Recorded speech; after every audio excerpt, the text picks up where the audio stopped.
ഇപ്പോൾ ഈ സീറ്റ് ചർച്ചയെ പറ്റി പത്രങ്ങളിലും മീഡിയയിൽ വരുന്ന വാർത്തകൾ ഒന്നും അടിസ്ഥാനമുള്ളതല്ല. അതൊക്കെ ജയസാധ്യതയുള്ള സ്ഥാനാർത്ഥികളെ നിർത്തണം എന്നുള്ള പൊതുവൊരു പരാമർശമല്ലാതെ മറ്റുള്ളൊരു കാര്യങ്ങളെപ്പറ്റി പറയുന്നതൊക്കെ അടിസ്ഥാനം കഴിയില്ല എന്ന് ഉറപ്പുള്ള കാര്യങ്ങൾ വാരിക്കൂരി ആനുകൂല്യങ്ങൾ പ്രഖ്യാപിച്ചിരിക്കുക.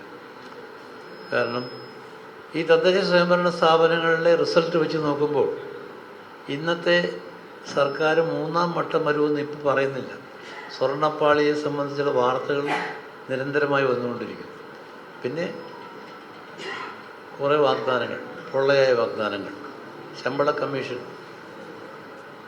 ആശാ വർക്കർമാർക്ക് ഇത്രയും നാളും ആശാ വർക്കർമാരെ തള്ളിപ്പറഞ്ഞിരുന്നവർ ഇപ്പോൾ 1000 രൂപ അനുവദിച്ചിട്ടുണ്ട്. ആരോഗ്യരംഗത്തെ വളരെ ദുഃഖകരമായ വാർത്തകളാണ് വന്നുകൊണ്ടിരിക്കുന്നത്. ആശുപത്രിയിൽ ചെന്നയാളുടെ കൈ ചികിത്സിച്ചിട്ടുണ്ടെങ്കിൽ കൈ മുറിച്ചു കളയും. പ്രസവ സംബന്ധമായ രോഗത്തിന് കാര്യത്തിൽ ചെന്ന ആളുടെ ഞരമ്പ് മുറിഞ്ഞ് വളരെ ഗുരുതരമായ നിലയിലെത്തിയിരിക്കും. എല്ലാ മേഖലകളിലും നിർജ്ജീവമായ സ്ഥിതി. അഴിമതികളെപ്പറ്റി എന്തെല്ലാം പറഞ്ഞാലും ഹൈക്കോടതി ഇങ്ങനെ ആവർത്തിച്ച് പറയുന്നത് കൊണ്ട് ഈ സ്വർണ്ണപ്പാളി മോഷണം, സ്വർണ്ണപ്പാളി എന്നുള്ളത് തിരുത്തി ചെമ്പുപാളി എന്നാക്കി ഒപ്പിട്ട ദേവസ്വം ബോർഡ് ചെയർമാനെ അറസ്റ്റ് ചെയ്തു. പിന്നെ കേസ് ചാർജ് ചെയ്യാത്തതുകൊണ്ട് ജാമ്യം കിട്ടി പുറത്തു വരുന്നത് മാത്രം. അതുകൊണ്ട് അവർ കുറ്റവിമുക്തരാകുന്നില്ല, തൊണ്ടി മുതൽ കണ്ടെത്തേണ്ടിയിരിക്കുന്നു.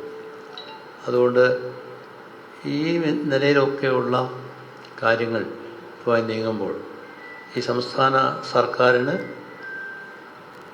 ഇനിയും അധികാരത്തിൽ വരാനൊരു അർഹതയുമില്ല. ജനങ്ങളുടെ മുമ്പിൽ തദ്ദേശ സ്വയംഭരണ സ്ഥാപനങ്ങളിലേക്കുള്ള തെരഞ്ഞെടുപ്പിൻ്റെ ഫലം വളരെ വ്യക്തമാണ്. ഞങ്ങൾ തൊടുപുഴയിൽ ചേർന്നൊരു യോഗത്തിൽ അന്ന് ഇടുക്കി, കോട്ടയം, പത്തനംതിട്ട തുടങ്ങിയിട്ടുള്ള എല്ലാ ജില്ലകളിലും കാറ്റ് മാറി വീശും തേച്ചിരിക്കും. പിന്നെ കാറ്റ് മാറി വീശിയത് എല്ലാവരുടെയും കൂടെ അധ്വാന ഫലമായിട്ട് ഏതെങ്കിലും ഒരു പാർട്ടിയുടെ മാത്രമല്ല. കേരള കോൺഗ്രസിൽ നിർണായകമായൊരു പങ്ക് വഹിച്ചിട്ടുണ്ട്. ഇത്തവണ ഈ തെരഞ്ഞെടുപ്പിൽ ഐക്യജനാധിപത്യ മുന്നണിയെ ശക്തമായി മുന്നോട്ട് നയിക്കാൻ നമ്മൾ ഒറ്റക്കെട്ടായിട്ട് മുന്നോട്ട് നീങ്ങണം. അതിലിപ്പോൾ ഈ സീറ്റ് ചർച്ചയെ പറ്റി പത്രങ്ങളിലും മീഡിയയിൽ വരുന്ന വാർത്തകൾ ഒന്നും അടിസ്ഥാനമുള്ളതല്ല. അതൊക്കെ ജയസാധ്യതയുള്ള സ്ഥാനാർത്ഥികളെ നിർത്തണം എന്നുള്ള പൊതുവൊരു പരാമർശമല്ലാതെ മറ്റുള്ളൊരു കാര്യങ്ങളെപ്പറ്റി പറയുന്നതൊക്കെ അടിസ്ഥാനമായ കാര്യങ്ങളാണ്.